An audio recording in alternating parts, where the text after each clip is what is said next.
All right, kids. So the Demons from Outer Space trudging onwards. It is episode 115? Yeah, definitely 115. I'm being confident this time. Dylan McCandless, Super DM 64 here as always. I think it's one. Shit. Hold on. I listen. I edited it not that long ago. The last one, I mean. That was 114. This is 115. All right. My memory is shot. It's not that shot. All right. I'm laying down the law here about the line between, how much brain cells I've smoked away versus how much I still have. I still have enough for like last week. So Dylan, we're going to be talking about another recent animated thing this week, carrying on from a tradition I guess we started last week with the Dragon Ball Super review. So what are we digging our spacesuit-clad hands into tonight? Tonight. You really confused me with that reference. I had to think about that for a second. Tonight. Well, it wasn't even really a reference. I was trying to think, well, how would you describe, like, our mascot holding something, and it would have to be that way. Anyway, go ahead. Yeah, tonight we're going to talk about fucking Castlevania, the Netflix original series based on the popular video game franchise. It's been out for a little while now. Everyone else has already sucked its dick, but, we have to get our turn in. We got to follow suit, because trends. That's what we're about. No. Bill watched this thing, and he was like, this is really good. And I was like, yeah, I was kind of on the fence about watching it also. So I was like, I'll give it a shot. And then I watched it, and I was like, this is really good. And then we were like, let's do it on the podcast, because we didn't have any better ideas. So here we are. It was either that or a science week this week, and I'm glad we did this because now that we're doing this, I have enough science to do next week. So that's what we'll do next week. So I've got plenty queued up and ready to go for them. So yeah, we're gonna talk about Castlevania this week. So a couple things to kind of start out with here. One, Netflix and animated series does not have a good track record on this show. Let's just start there. Kong, King of the Apes, of course, is a Netflix animated original series, and, you and I and Ian had choice words for that, did we not? True. However, one of my favorite things on Netflix right now is also an original animated series. There's a BoJack Horseman, so it's kind of... Oh, that's true. I like that as well. That's a little bit of a different thing, though. I mean, not necessarily from this though. I don't know. It's an interesting attempt at, like, where does this fall in the Netflix kind of genres, Yeah. Because it's definitely not for kids, like Kong was. I mean, I haven't watched a whole lot of Netflix's animated stuff. I wanted to watch that one anime that they have on there, but I never got around to it. Knights of Sidonia. Yeah, I wanted to give that a shot. I never did. Oh, and there's F is for Family, too, which is obviously for adults. Oh, yeah, that's true. I fucking love F is for Family as well, although that's less to do with Netflix themselves and more to do with Bill Burr. Who is a Netflix-exclusive comedian, so you know. Yeah. So 2 out of 3. That ain't bad. Actually, 3 out of 4 now. It's a better track record than I gave them credit for. My bad. So 2, what the fuck is your exposure level of to Castlevania like? Not a lot, really. Me neither. I didn't play it growing up. I was aware of it thanks to G4. Everybody remembers G4. I remember seeing quite a bit of Castlevania on like X-Play and shit like that. Which ones? Like the Lords of Shadow, the new one, or like the old ones? Mix of both. Yeah, well, a little bit. I saw some of the 2D stuff. I saw some of the 3D stuff. I would just see it from time to time. And not just on G4, but just around. Like, I was aware of the franchise's existence without having actually played any of them. But I knew a little bit about the lore. And then after watching this Netflix series, I went and did a bunch of reading up on the lore. So now I'm much more familiar with it than I was. But yeah, it was just I don't think I ever actually played one of them in my life. But I knew of the franchise, and I knew things about it. Like I knew it was Dracula. I knew that the old games. You knew Dracula.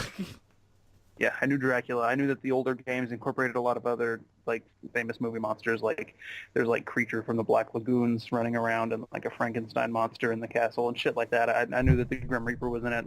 I knew that the main character had a whip. I knew all of these things. I knew the last name Belmont, although at the time I couldn't have told you a Simon from a Trevor. But obviously now I know the difference. Hair color. Yeah, hair color, pretty much. In 100 years, that's the difference.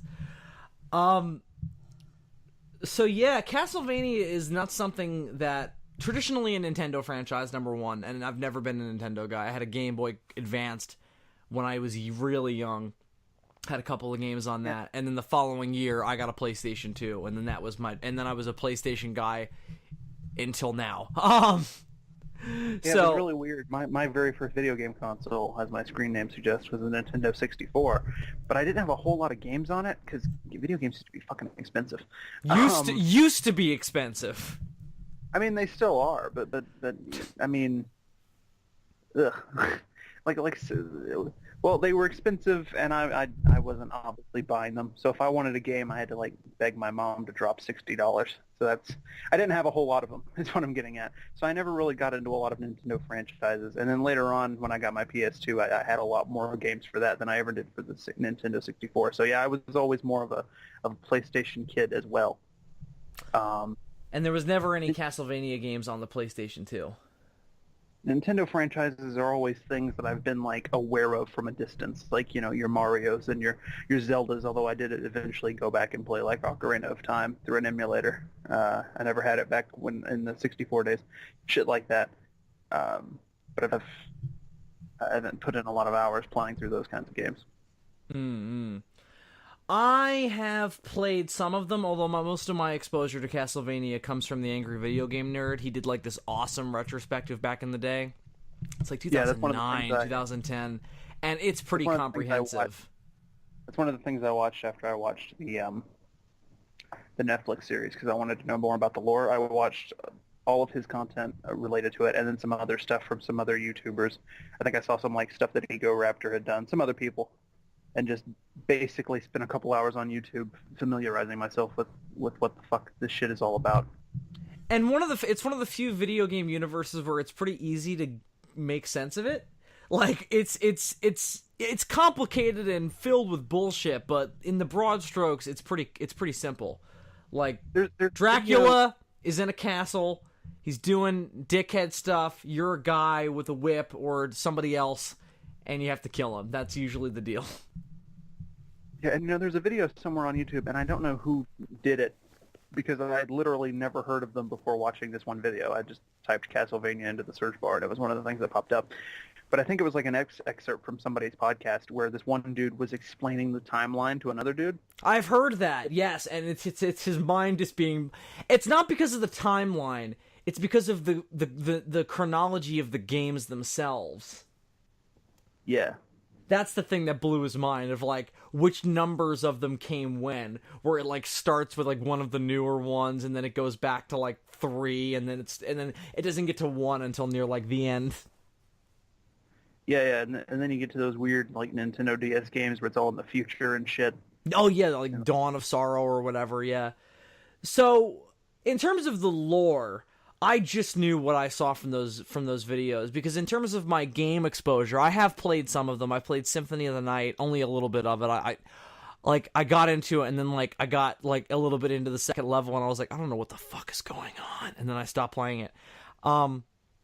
I played a little bit of the first one on like a Flash emulator on online, and then I've also recently gotten into a little bit into Castlevania 4, which is probably the best one realistically. Like that game still holds up. It's good shit.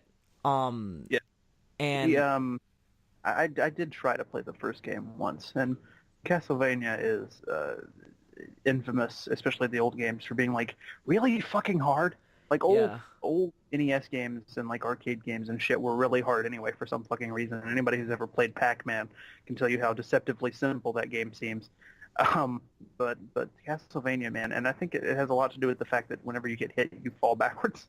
So like you just can't afford to get hit, or else you're fucked. Like that's all there is. to it. Yeah, and then the one I have the most exposure to is Castlevania Lords of Shadow.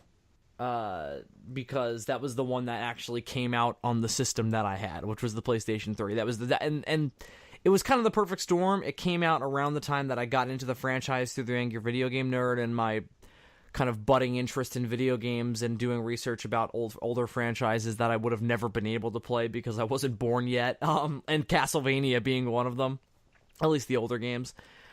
So when Lords of Shadow came out, I ate that shit up with a spoon, and I played the game and was very disappointed because it was kind of perfect. It was God of War style combat.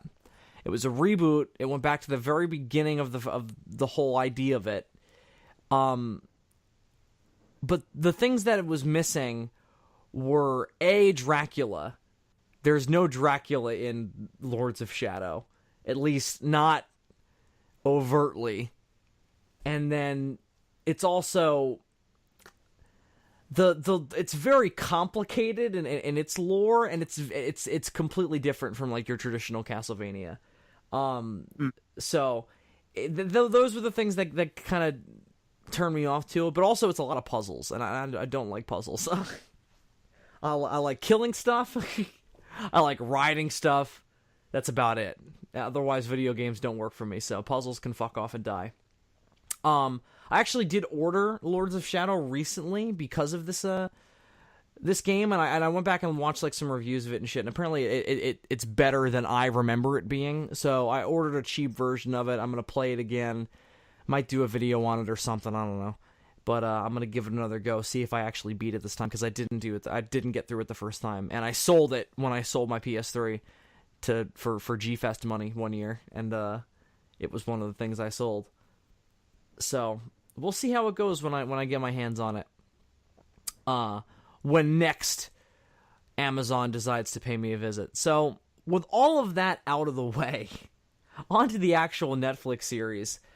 So yeah, I mean, we're both in agreement. It's fucking great. Why though? What in particular leapt out to you?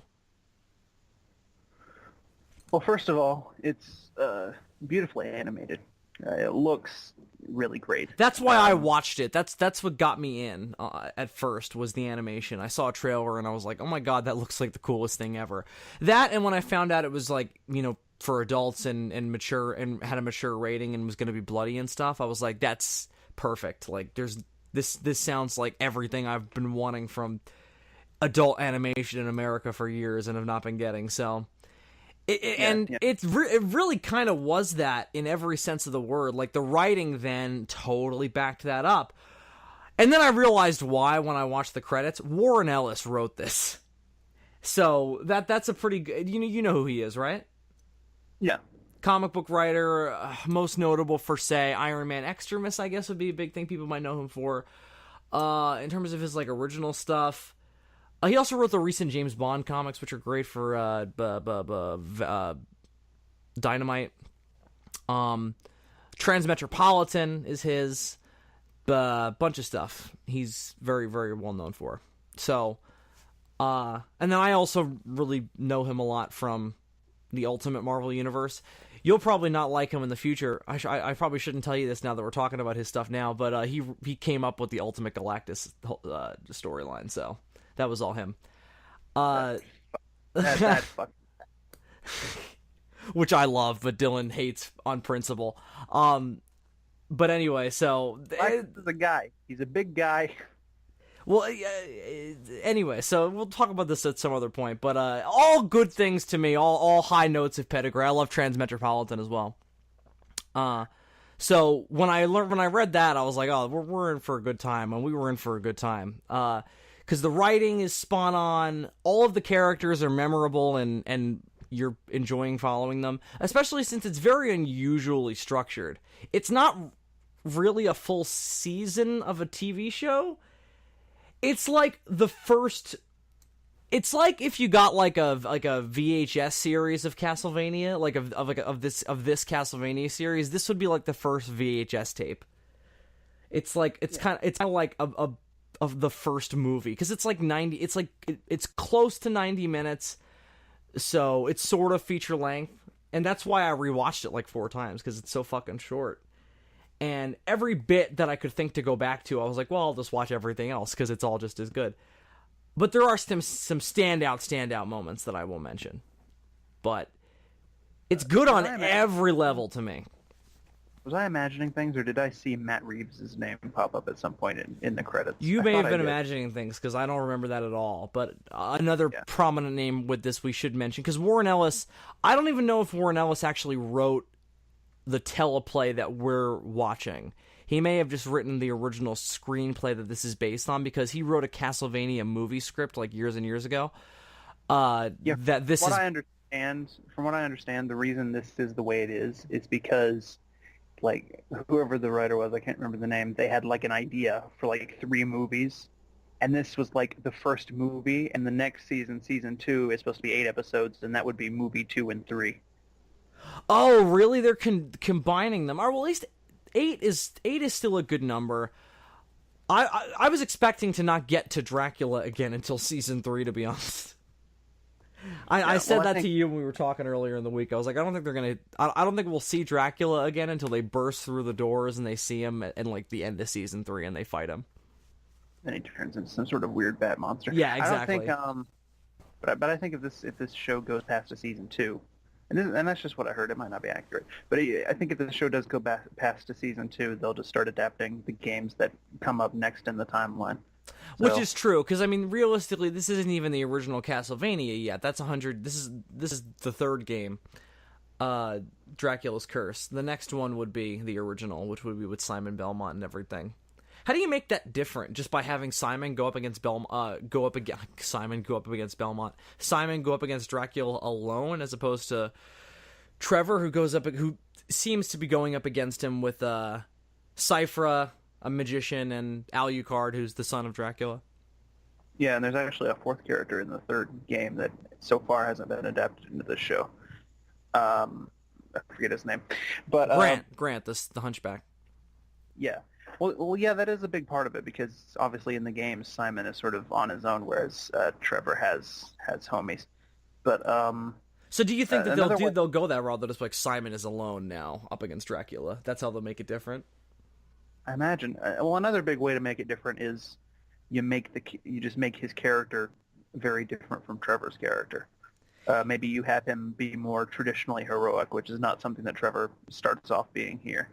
No, but I think that's one of the other things that drew me in immediately, was that it's one of the best like anti-hero, reluctant hero kind of progressions in recent memory, and we've had a lot of good examples of that lately, like Logan, stuff like that. So it's got good company in that sense, but this does it really well.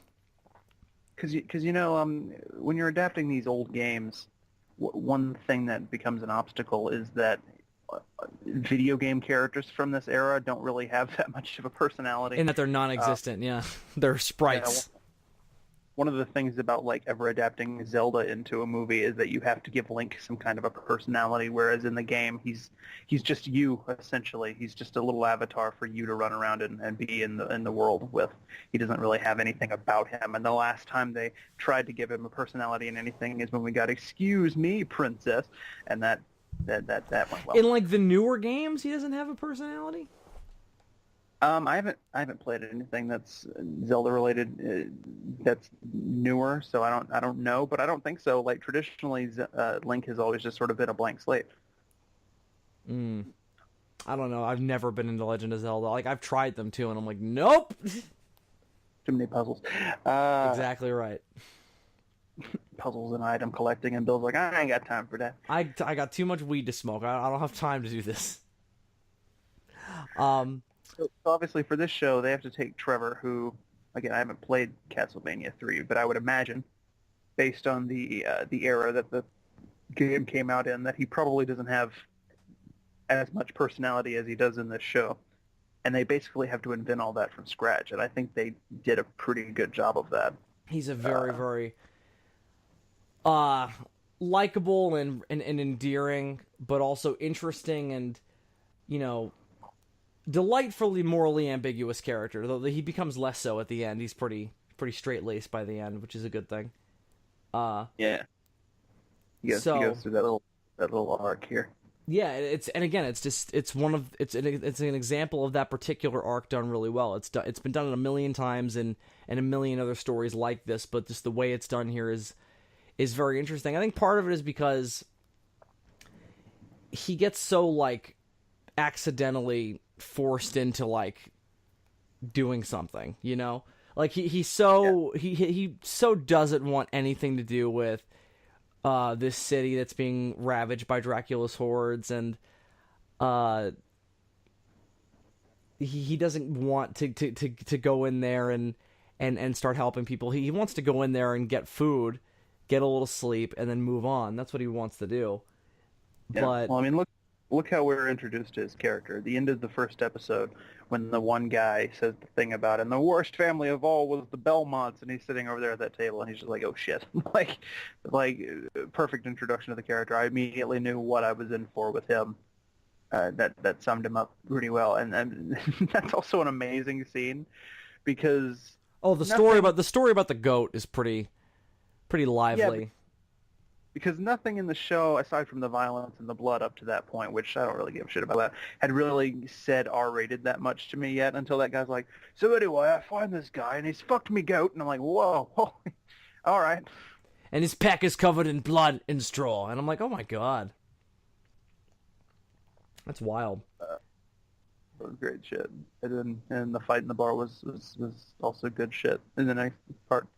Yeah, it's really well choreographed as well, because it's clear that Trevor like could kick all their asses if he got a second and he to like catch his breath and get his bearings, but he's so shit and out of practice and drunk that he can barely get it together. Yeah, it's like well, again, to compare it to Logan from Logan, at the beginning of Logan when he's fighting those Mexican guys, and yeah, he can realistically kill them all, but he's so rusty and just old and fucked that like he gets shot multiple times. His claws don't work. He's just fucked. And Trevor's not old. He's just been fucked by the society he lives in. The entire Belmont family prior to this point was wiped out by the church, seemingly, except him, because of the methods by which they fought vampires and demons, magic and all kinds of wild black magic, as the church called it. And then once Dracula was defeated, or more aptly, once he got pussy, and wasn't causing trouble anymore, the church turned on them and basically wiped them all out except Trevor, the last son of the House of Belmont. Well, they were excommunicated, which if you're a Catholic person in the 1400s, that's maybe the worst thing that can happen to you. So they've been pretty well fucked. Right. So I also want to talk about that, because Trevor is not the only character in this show that's done really well. And the fact that he was done well drew me in. God, this is like the coolest version of Dracula ever. And that was the thing that drew me in initially, because if you get Dracula wrong, like, I'm not gonna watch it, because that was why I was watching it initially. Like, I know I get into Castlevania because I'm like, oh, Dracula's in this, and I'm not even like of all the classic Universal monsters, Dracula was always like my least favorite, maybe except for the Mummy. But even still, like, I've always been very interested in that character. So in this show, like, it's a great introduction to him. This chick rocks up on his door and is like, hey, I'm looking for like secret knowledge and shit. Apparently the dude who lives here has got that shit. And this is it, by the way, this is like this great symbolic moment at the beginning where this woman who's traveling to Dracula's castle, her name is Lisa, stabs a fucking bat through the heart. And I'm like, that's supposed to be symbolic. When I watched it later, when I rewatched it, of what happens to Dracula when she dies, and what she ultimately does to him. I imagine, like, later on, like, when we see him again, because I don't think we're gonna see much of Dracula himself until like later on in the series again. We get a lot of him in the first episode, and then we don't really get anything of him again in the rest of the season. But I imagine when we see him later, there's going to be a lot of like, oh, I never should have gotten involved with that girl. It was all a fuck up from the beginning. Because he's going to be a man about it, He's going to be a self-hating man. And he's going to blame humanity and her for his problems, you know? And I'm looking forward to that because it's done really well here. The way she charms him and the way in which he kind of, you know, allows her to peel back a layer or two of his. It's very cool, and I think that's why I was drawn in so much initially, is that we got this really nice, informative character interaction between a girl and fucking Dracula, and then the next scene, and it's also just like, I think the other thing that really drew me into the show initially was the efficiency of the storytelling. Like, cut from that, next bit is she's on the stake being burned because she's a witch, and the only indication that we have that she's Dracula's wife is that the priest says that her name is Lisa Tepish. So then we in our heads go, oh, after that little interaction 20 years ago, they got married and presumably had a relationship, and now she's being burned for all the knowledge that he gave her. So that took me by surprise, to be honest, because I mean, I think it's supposed to, and I think it's very effective because it does that. But do you agree that the information is so simply but clearly stated?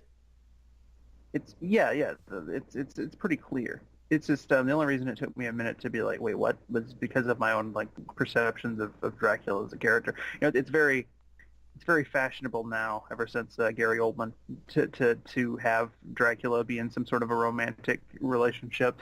I, however, having grown up on like the Christopher Lee version of Dracula, who is like irredeemable and just pure evil, I have difficulty imagining Dracula in any such situation. So when they call her last name Tepish, like, I had this weird moment where I was like, did he like fucking make her his ward, like Batman? Like, what the fuck happened? And then like literally a second later, I was like, oh no, wait, that's stupid. He probably married her. They're probably fucking. Well, this is a very different Dracula. He's very old at this point. Like, I mean, well, he's Dracula, but I mean, he's been around for a long time, and that's reflected by the level of technology he has and what's in the castle. The fact that he isn't putting people on stakes anymore. And it doesn't seem like he's really causing trouble anymore by the time Lisa finds him. No, unless you come up to his castle and he's like, ooh, lunch. Exactly. So, I think that the Dracula that we're seeing is one who's like, I'm so fucking world weary. Just fuck all this. I'm going to live in my castle until something happens and I'm no longer a thing, or if the world changes, whatever. I think what he may be waiting for is humanity to go extinct on their own. But what really surprised me about that first episode is that I never imagined that in the first season of a Castlevania adaptation, Dracula isn't really the villain of the piece.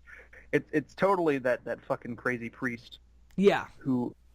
Whose voice sounded very familiar. That's the leader from the Incredible Hulk 90 series. Is it? Mm-hmm. Just don't want to find out who this fucker is. Anyway, yeah, that was very interesting to me. Like, Dracula's super sympathetic. Like, obviously he becomes the overarching series villain, but and I mean he's also Dracula, so you know.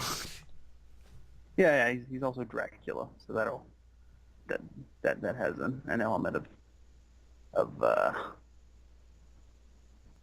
antagonism to it inherently, but I think the fact that the priest is more of the overarching villain, and the themes as they stand are not so much about like analyzing why Dracula is still cool.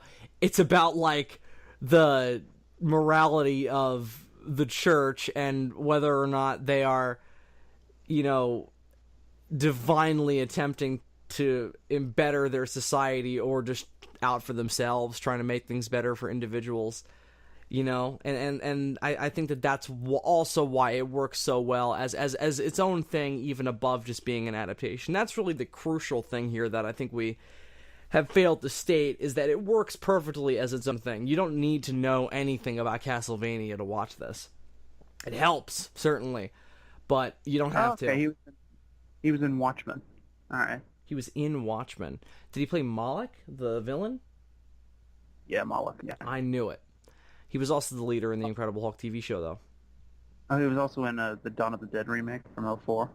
I haven't seen that in a long time. I barely remember it. He was also in Mickey's House of Villains. Even better. Was he the leader in that? No, that was before they owned. No, No, it was he before was. Disney owned Marvel. I don't know. He was Panic. Isn't that one of the two little demon things from Hercules? Yeah, I think so. Huh. Yeah, he Huh. played that throughout the entirety of the Disney Hercules verse. Very interesting. Is the Disney Hercules verse a thing? Well, there's the movie, and then there's the Disney Hercules television series, right? Do you? And then Did you? Sorry. there are all appearances in other media, such as Mickey's House of Villains or Kingdom Hearts. Can we talk about for a second the fact that there was a crossover between Aladdin and Hercules, the cartoon shows, and the fact that that doesn't make any fucking sense timeline wise, like the eras in which they are supposed to take place, or does it? Oh, he was also in Gargoyles. Who was he in Gargoyles? Jackal? Do you remember Jackal? Do you know No. which one Jackal is? I don't remember them even having names. I thought they were just numbered. Interesting. Where's my Gargoyles movie? Hollywood. I don't know. Ask Brett I- Ratner. He would probably be the one to direct it. Dylan, Castlevania though. So what else has taken a lot of the time up of the series? Oh, but I just want to say, yeah, the motivation for Dracula actually doing the bad thing is really good, because I was a little curious about that going in. I was like, what are they going to have Dracula do that isn't like super typical of him and not boring? And it's not necessary. It's not like this has never been done before, but it's done in a fresh, very impactful way. Like, I mean, there's also that amazing bit where you just see Dracula in the trench coat walking back through the town, and he comes to the destroyed house of his wife, and there's that old woman there, and he's like, what happened? She's like, oh, they took her to the church, and they're going to burn her. And he thinks for a second that he can save her. He's like, where are they holding her? And she's like, she's dead already. And he's like, oh, fuck, I'm going to light myself on fire. And that's what he does. Yeah. Well, the Castlevania version of Dracula, just by nature of what he does in the video games and all these like henchmen that he has and all the different monsters you fight throughout the stages, is pretty. I don't think there's even an argument that he's probably the most powerful version of Dracula. He's supposed to be. He's the version of Dracula where he's like a force of nature. He's transcended being a person. He is an elemental force, equally, if not more powerful than Satan himself. Right, because not at this point. Not at this point in the anime. I think the Dracula we see in the later games gets to a point where it's like it's debatable whether or not there's even a difference between him and Satan. I mean, he's already raining fire from the sky and appearing as a flaming skull and all kinds of pretty metal shit like that. He's Satan who talks to people. That's what Dracula is in Castlevania. I mean, other versions of Dracula in other fiction, obviously, he's got the whole vampire thing, and that varies from source to source on what he's capable of doing simply by nature of being a vampire. He's also kind of hypnotic in most things. He's also, sometimes has control over certain animals and sometimes werewolves and shit like that. But here he's like summoning hordes of demons from hell, and like his castle can. He's not really controlling them though. He's more just kind of pointing them in the right direction. He more so just sort of summoned them and was like, go kill a bunch of people, all right? And they were like, okay. That's what we're for. Thank you. Yeah, he basically Attack on Titan'd everything. He was just like, go eat all the people. And they were like, okay. It is a little Attack on Titan feeling, isn't it? Not in a bad way. I wouldn't be surprised if there was some inspiration going on there. They took a little bit of an Attack on Titan. Or even if they're just borrowing from like the same source material. The manga? No, just like similar. I'm saying that Attack on Titan and Castlevania as franchises are both kind of taking from the same like medieval fantasy sci-fi animes that came out prior. You know what I mean? Mm-hmm. Well, that's one of the major things that I find similar between the two is, they're both sort of set in a medieval sort of setting, but with crazy sci-fi and supernatural elements at play. So. And Castlevania didn't get the whole anime vibe until later in the franchise. Like, that's after the NES days. That's probably not even until, like, Symphony of the Night when they finally went with that aesthetic. They would have, though, if it wasn't for the fact that they were 8-bit, because you got to remember these games were always being made in Japan. So if they had the opportunity in the old NES days of fully rendering characters and not just having a bunch of pixels running across the screen, I'm pretty sure they probably would have had that anime aesthetic, just because that was already like ingrained in the culture. Mm. But yeah, like the character designs are more based on that. Right? They're more of a mix, I guess, of like the anime influence and the American influence. But overall, it looks like an anime. Mm-hmm. And in the best way possible. So the other element of the plot that's a big deal is the story of this soldier that sleeps under the city that Trevor finds himself in, which is called Greshit, who will wake up and save them all from Dracula. There is a order of I don't know what the hell you call them. I'm gonna call them pagans. They're called speakers. Yeah, they kind of reminded me of like gypsies. They're a little gypsy-ish, not in the bad way. Not even like real gypsies. And by the way, there's this stereotype about gypsies, and I never grew up with any of that because my exposure to gypsies was always through like Universal monsters. Yeah, like the Wolfman and shit. Yeah. Yeah, so you say gypsy to me, and I'm picturing fucking Maria Uspinskaya. Yeah, fucking Maliva and shit. Yeah.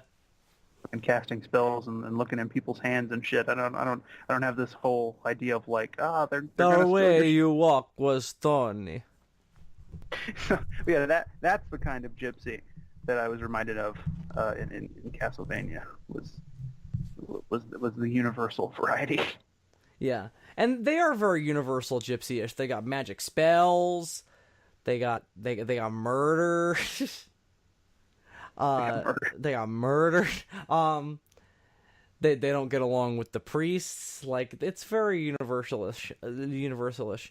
I loved that the priests were blaming them for the monsters attacking, and that Trevor stumbled in on that, and that was a great parallel to what they had done to him and his family. So I think that's ultimately why he decided to get involved. That's the thing that motivates him to take his cloak off and actually use his whip. Yeah, which, by the way, they did such a fantastic job of making you hate that Bishop character right off the bat. He's very well spoken, though, and that's what I like about a villain who's that unlikable, is that they're cool to listen to, even though they're terrible. Yeah. Well, you have that scene where the burning at the stake is going on, and at that point, I'm not sure how I feel about him. I'm sure he's burning a woman at the stake, but that's pretty standard for the period. You know, we've all done that on occasion. Yeah. Well, yeah. For 1475, it's pretty standard. Nothing overtly evil about him yet. But then he has there's that line where that villager is talking to him, and he's talking about like she had like weird scientific instruments in her houses. And the villager's like, oh, you know, I've studied some science, and I've studied some science too. And he like gives him this look like, bitch, are you serious? And then he says the archbishop would prefer that life be kept simple in devotion to God. Yeah, and I was like, now I get what you're about. I hate you people. and so that's instantly I was like, what a great way to make me despise this villain. Well done, whoever that was that wrote this shit. Good on you.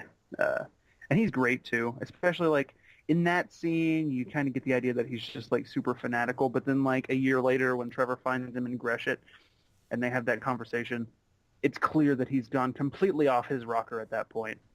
Well, he like truly believes that like if he kills the speakers, like everything will be fine. It's very very similar to what we were talking about when we were reviewing War for the Planet of the Apes with McCullough. He's gone off the rails in this very religious way, and I don't know, something about making a crazy religious person in a movie like that's the most scary kind of crazy for some reason. You know what I mean? Because they're so devout in something that's not themselves, or they claim is not themselves. That's what makes them so scary. Right. It's the it's the complete and utter like unquestioning commitment to the fact that you're right in what you're doing. Because they're not like the Joker in The Dark Knight. They're not like laughing and mocking, order. This is somebody who believes in something very specific and is very serious about it, and it's scary. That's what makes it frightening. It's like it's not like the Joker. It's nothing quite that overtly crazy. That's too pedestrian. This is more like straight up old timey like white people crazy. You know what I mean? Like, Yeah, exactly. Like it's that creepy, scary white people kind of crazy that like wipe out an entire group of people literally for looking at you wrong kind of crazy. Yeah. Which is a rare kind of crazy.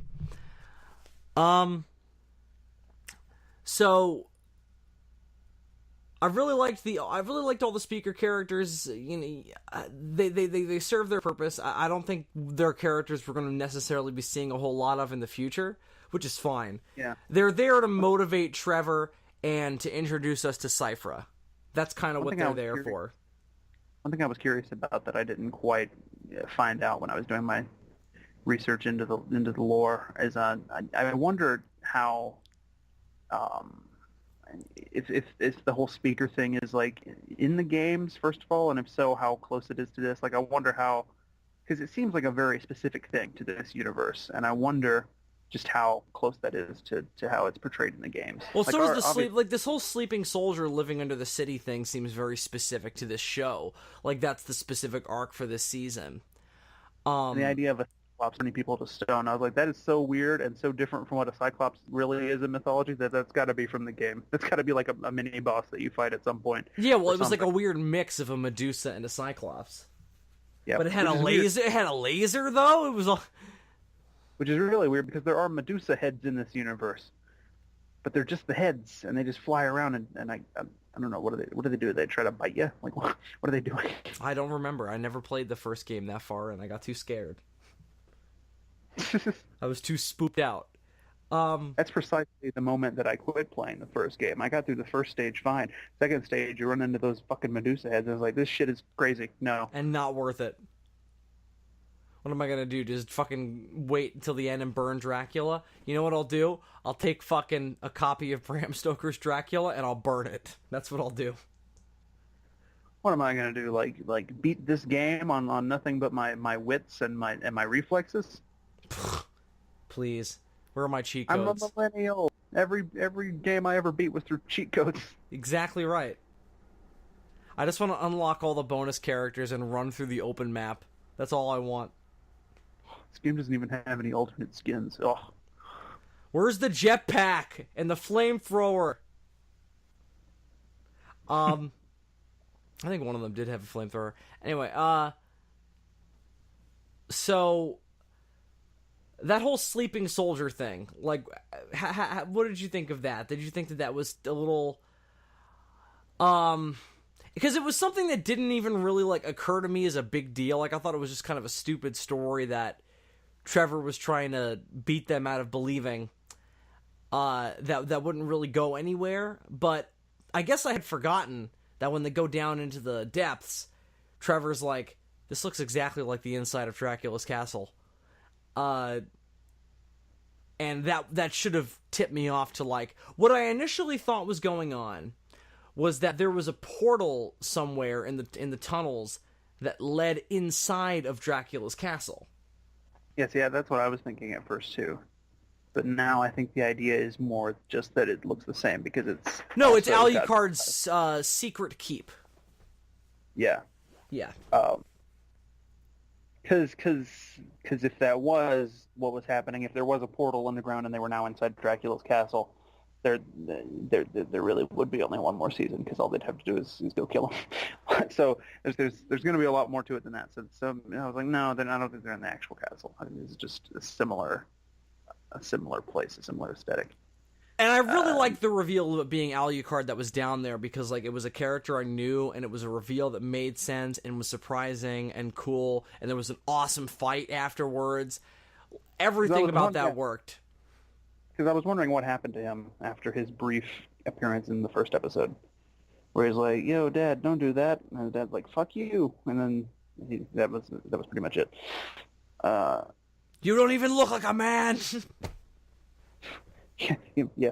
So finding him down there was nice. I was like, okay, I see what they were going for with that now. But the thing that confused me is like, okay, so he's only been down there for a year. So why is it this big fucking legend? Like, You didn't hear the part where the speakers believe that the story is from the future? yeah, I heard him say that. I don't think it was explained completely well. It I was like, well, how wasn't. does It that wasn't. We don't. None of them know what it like how it works yet. Like they're gonna because they'll get there. They'll figure it out. Hmm. How you think, like, near the end of the series, Trevor and them will somehow send the story back in time I think. so that he'll... Yeah. I absolutely. Or, I mean, Dracula's totally got access to time travel without question. Like if he can fucking produce his castle anywhere, he can go back to 1955 and save Marty McFly's parents' relationship. I mean, I guess. I think time travel is on a whole other spectrum. Would you like to see Back to the Future but with Dracula in it? Has anyone mixed time travel with vampires before? Because if not, No, it's got to be Dracula. It's got to be Dracula, like playing like a Doctor Who role, and he's like fucking around with time, sucking the blood of the innocent of different time periods. This is great. if you had a future where Dracula has taken over the world, and then somebody has to go back in time to stop him from taking over the world. That's Castlevania, but with time travel. Exactly. I mean, that wouldn't be a bad... I've always wanted them to do the present day thing again, because every time they've done it in the past, it's always been dumb. The last game they did, Lords of Shadow 2, actually did it again, but you play as Dracula in that game, so it wasn't even really a traditional Castlevania game. Yeah. That's because that's a very different type of gameplay style than what Castlevania traditionally is. Because I've always been fascinated by the idea of vampires taking over the world, and how would that work? There was some movie that did that. Fuck, what was it? Daybreakers. Yeah, is that the one that had Dr. Grant in it? Yeah, it's okay. That movie's okay. It's not too bad. It's not. It's also got Willem Dafoe in it. Oh. And right, Ethan Dr. Grant's Hawke. Huh. If that matters to you. Because that's a world that should not work. And so I've always been fascinated by, like, how would that work? It doesn't, as it turns out. You would be right. But yeah, I've always been fascinated by that as well. And realistically, if you're gonna have a world where vampires take over, you would need somebody like this Dracula to run things, and then it would work. Because this Dracula could like blot out the sun or whatever he would have to do. They would need to farm humans, like, a lot, but they would also need That to... doesn't work though. They do that in Daybreakers, and they still run out of a supply because they still keep turning people, even accidentally. That's what I was about to say. It needs to be two-pronged. They need to, A, farm humans on a massive scale, but also, B, have very, very tight population control so that they can keep themselves at an even balance. Yeah. Otherwise, it just wouldn't work. Yeah. And I think Daybreakers was one of those worlds where, like, the vampires can also procreate and give birth to vampire children. There's also because that's not always the case. Like in Buffy and Angel, they can't do that. There's like vampires are totally sterile. Although I'm pretty sure in Angel has a kid with another vampire who's human and has superpowers. I think that's what happens.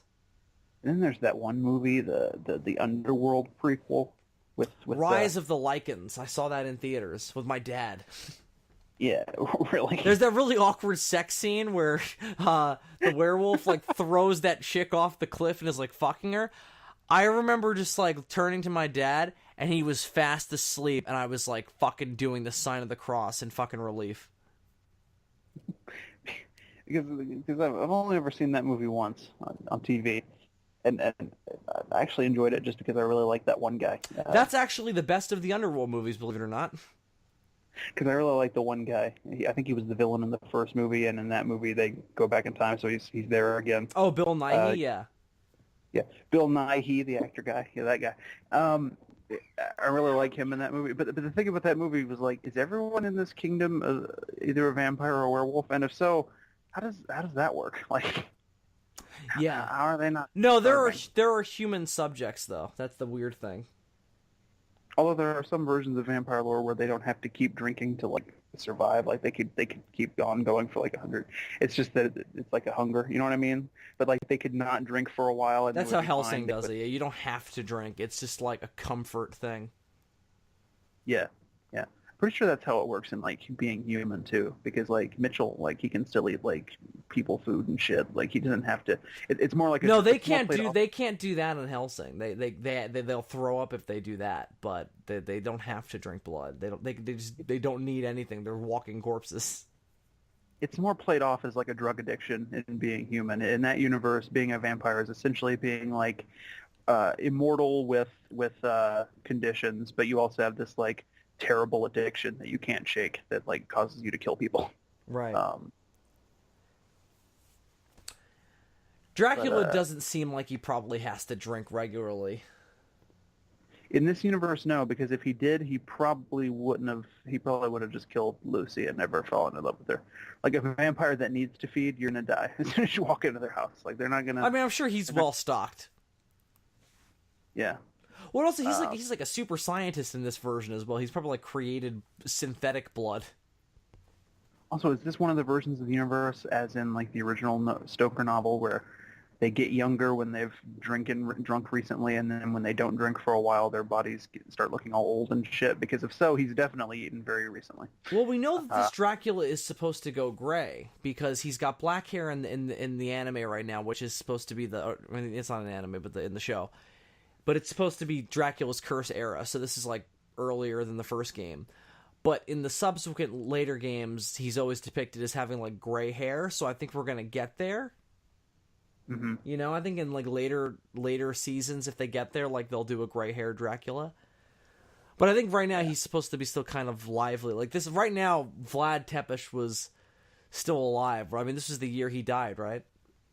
Yeah. That's why this game and movie or show are set in 1476, because that's the real life year that the real Vlad Tepes died. And so it's supposed to be like, he didn't die, he was staked because he was a vampire all along.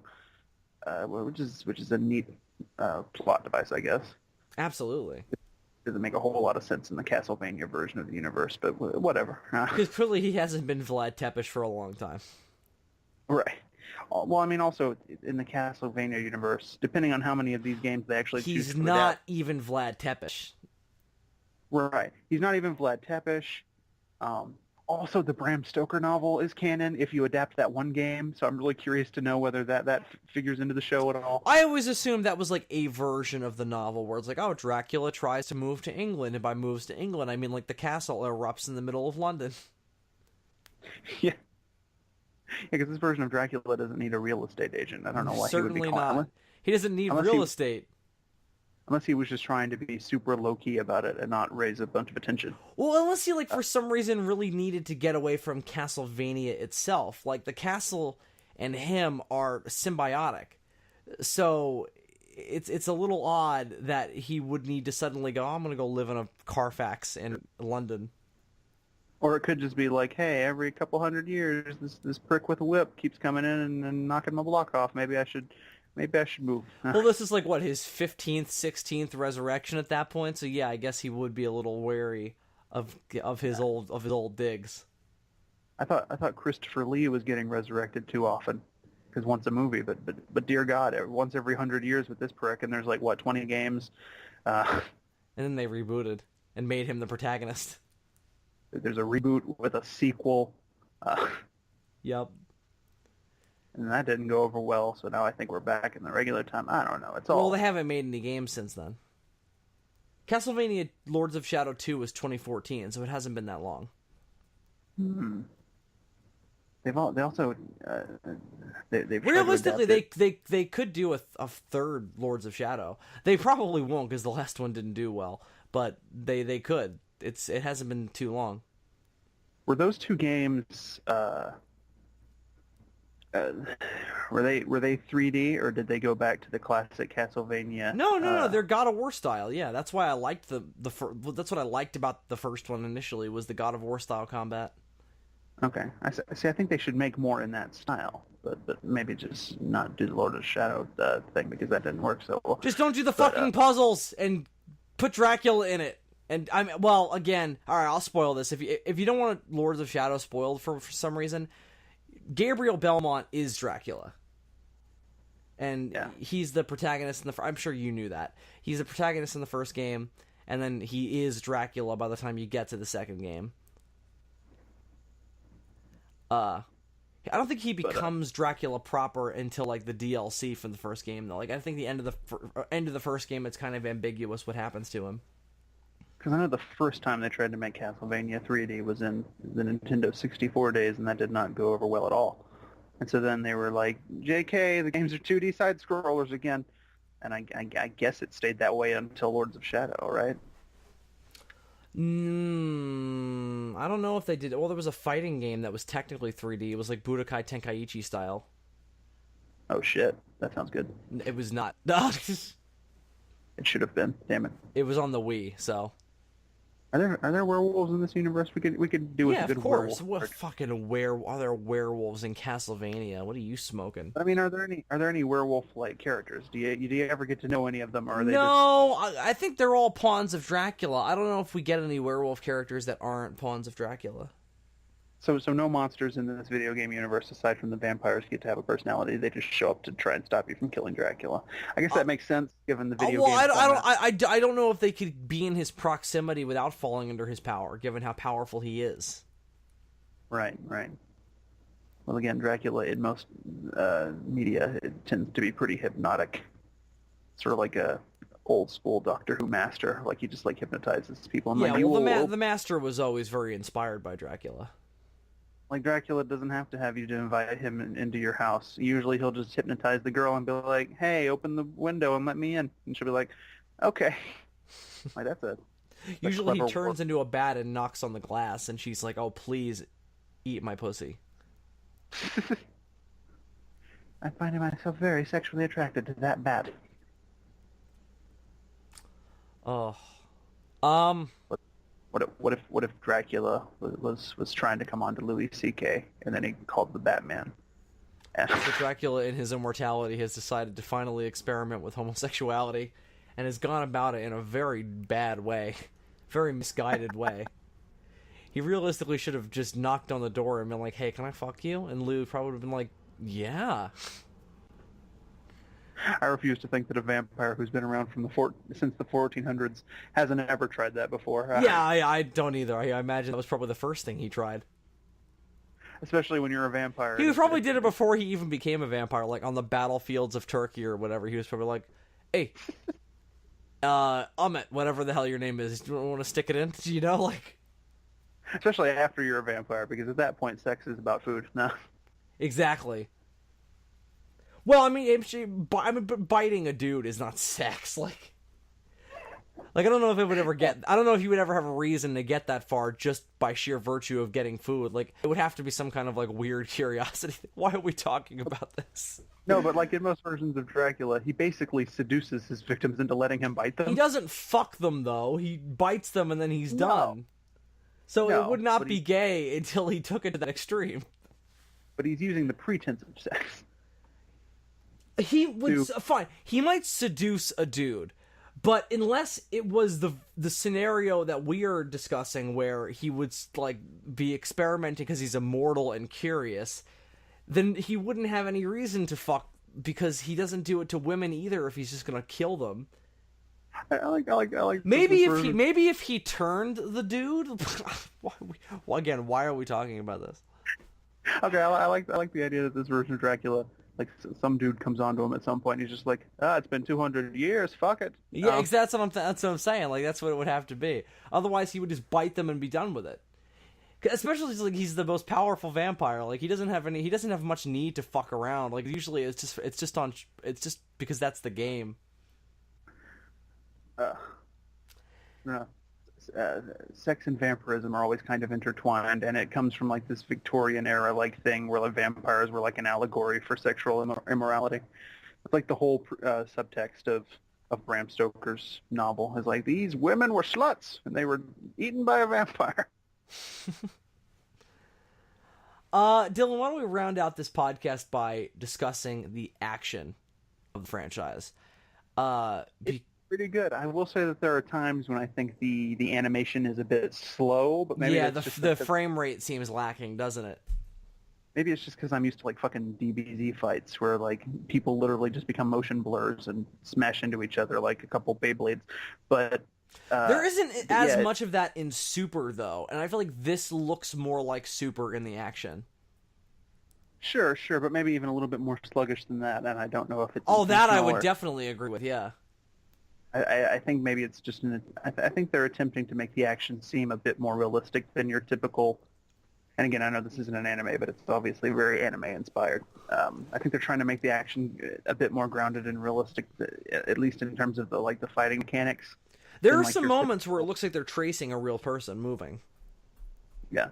Like, this isn't a Blade movie where it's like basically the Matrix, but with vampires. Like, it's not that at all. It's much more... Well, Trevor doesn't have superpowers. He's just a normal dude with training and a consecrated whip.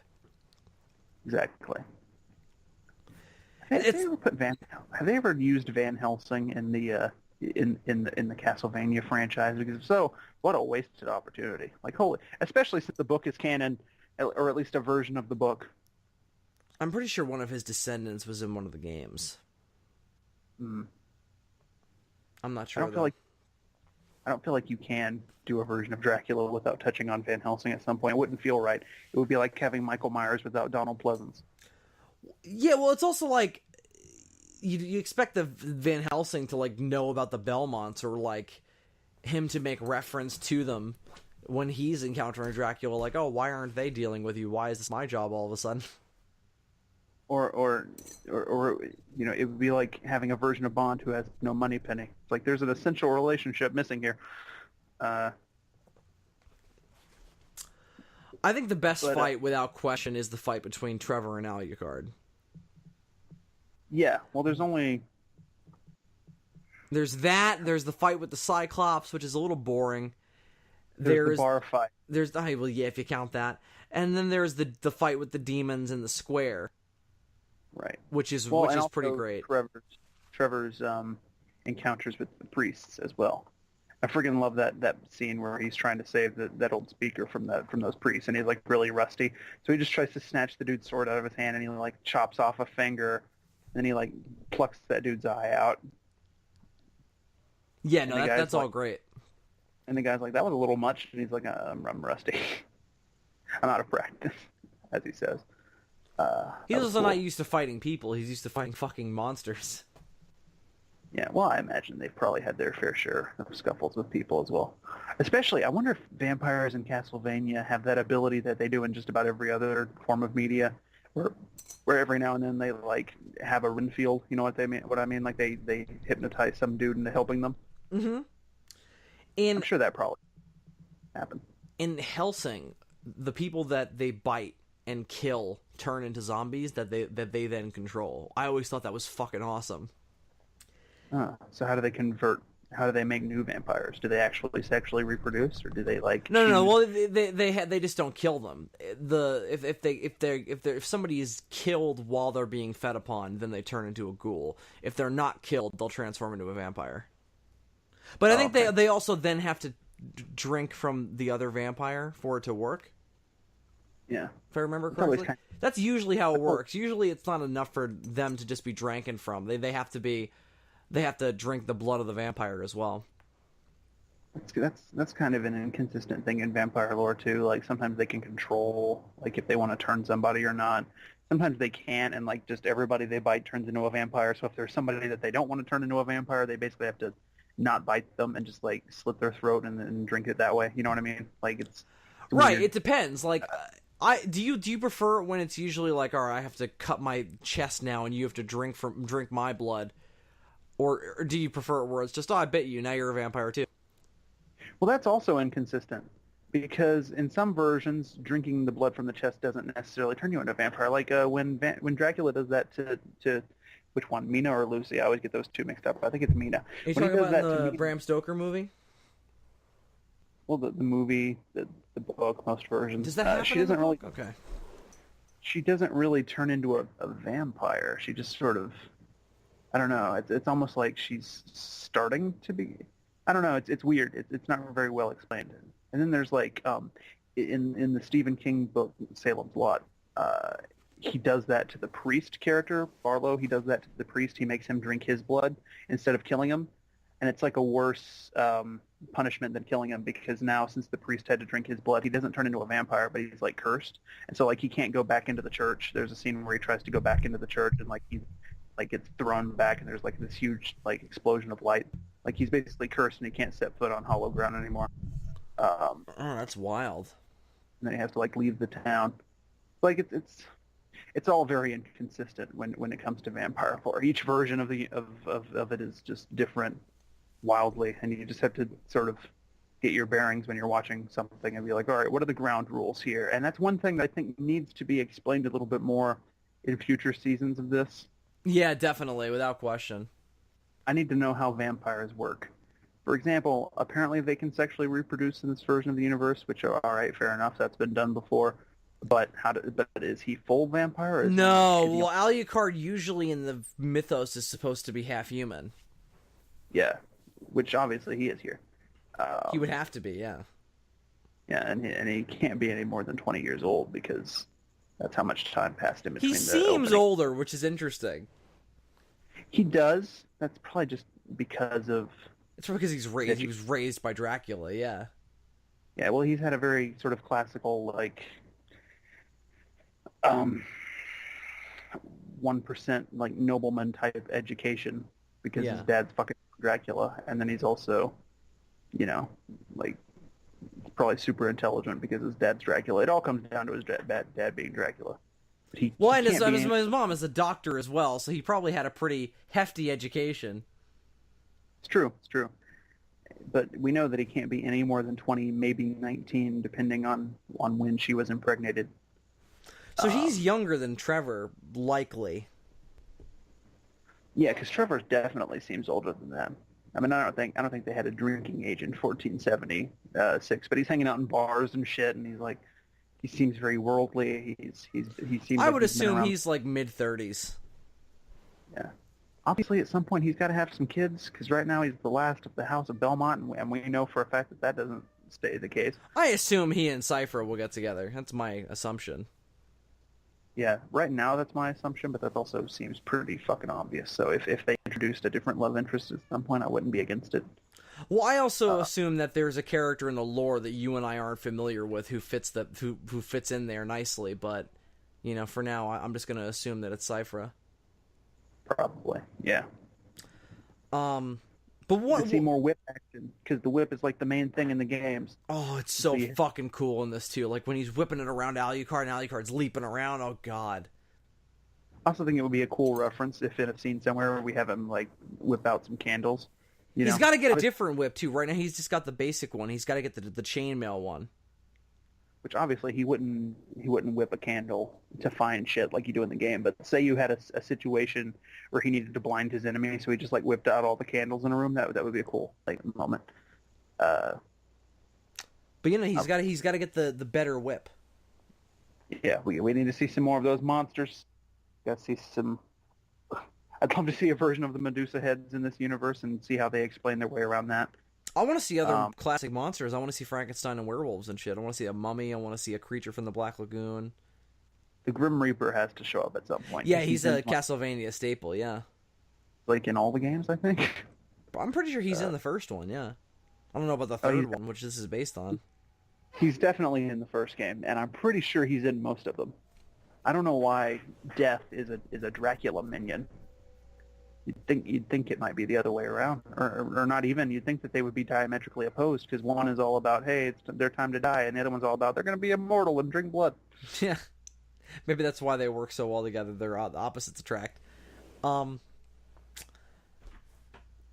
yeah, man. All in all, it's It's one of my favorite things that has been released this year, like just entertainment wise. It kind of scratches all the itches, don't it? Yeah. And I feel like we've gone on a lot of tangents over the course of this podcast. Yeah. And the reason why can boil down to ultimately my biggest problem here. There's not a whole lot of it. There's only 4 episodes right now. Yeah. I get the feeling that Netflix wasn't totally, confident in the idea at first, and they were like, you get 4. Prove that it'll work. And now they've proved it, and they're going to make more. But I also think it was, they know that that recently they've had criticism of, like, they put out too much per season, and then people get burned out on it. Like, their Marvel stuff, they've been hearing that criticism a lot.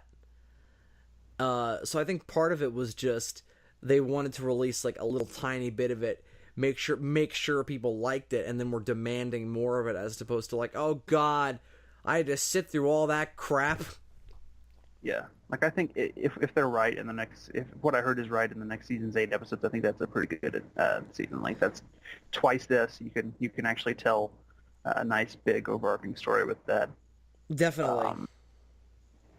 But yeah, Netflix, if you're gonna drop the entire season at once, then yeah, less episodes is probably better because then people won't get burned out on it. But if you have something that needs a lot of episodes, why not just revert to a more traditional way of releasing it and maybe do like an episode a week or something like that? Like that's not too outlandish, is it? Like, or release the season in parts. Yeah, they could do like a part 1 and a part 2 or something. Yeah, I don't definitely. They could do something. They give you like a month in between each. In the case of the Marvel stuff, it's not the length of the season; it's the fact that it's just like drawn out to match that length to this hilarious, unbelievable degree in the last like 5 episodes of every one of those seasons. Yeah, like it's always the first 6 episodes are brilliant, and then the last 5 are not very good. It's all because it worked out for Daredevil. I'm like, yeah, but it's not gonna work. Yeah, Daredevil's the one that where it's like, oh, each and every one of them works independently of each other and together, and then every other season is like a scramble to do that same thing. Mm-hmm. Anyway, Jessica Jones is the best of all of them, though. So anyway, Netflix is doing a good job overall.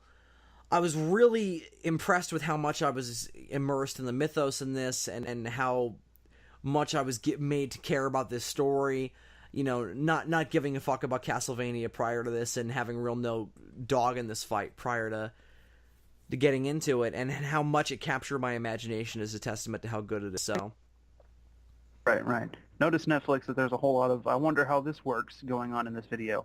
I need some of that in some of these seasons coming up. I need to know. I need to have a little better understanding of how the supernatural shit in this universe works.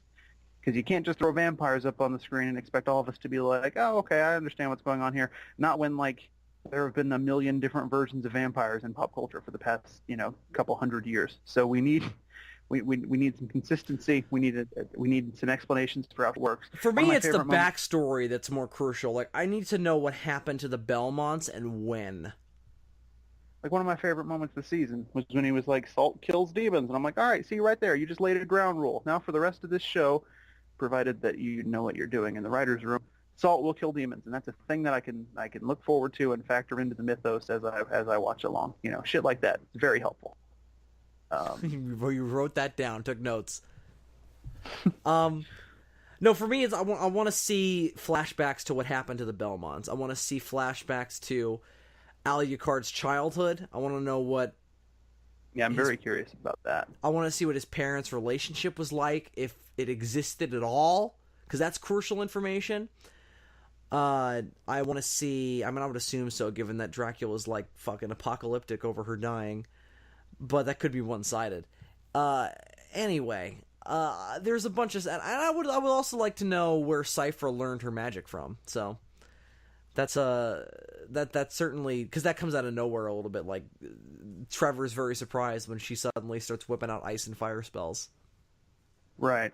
Well, they did explain that that the speakers have magical abilities, or they always have at least one member of their tribe who's versed in magic. So I wasn't expecting it to be her, but when it happened, I was like, oh, okay, that makes sense. Mm-hmm. Let's get Grant Let's have Grant show up in season 2. Why not? He was in the game. Don't cut out a character. Also, he's a hunchback, so get a hunchback in there. It's another universal monster. Right. People remember that Disney movie very fondly. Hey, that monster movie. So let's throw a hunchback into the mix. Why not? All right, D. So I say it's better than Ghostbusters 2. Would you agree? Yeah. Well, good. I'm glad we're all square. So I think that's gonna do it for this particular little endeavor. Then We've done so many of these now that whenever you say better than to Ghostbusters 2, I have to like do a little mini calculation in my head, like, okay, how good is Ghostbusters 2 again, and then compare it. And it's also like to you, like obviously that rating has a very different meaning to me personally. So it's all meaningless. It's just all about me trying to make you smile. So until next time, everyone. I'm Bill Worster, aka Zazubaar, And I'm Super DM64. Join us next time when we talk about sciencey things, which always devolves into someplace. Yeah, and we're gonna go into a forbidden room in Dracula's castle, and he'll show us all kinds of crazy scientific shit. It's gonna be wild. Join us. Until then, Don't tell the bishop. Don't tell the bishop because it's a podcast. Colonel Hogan.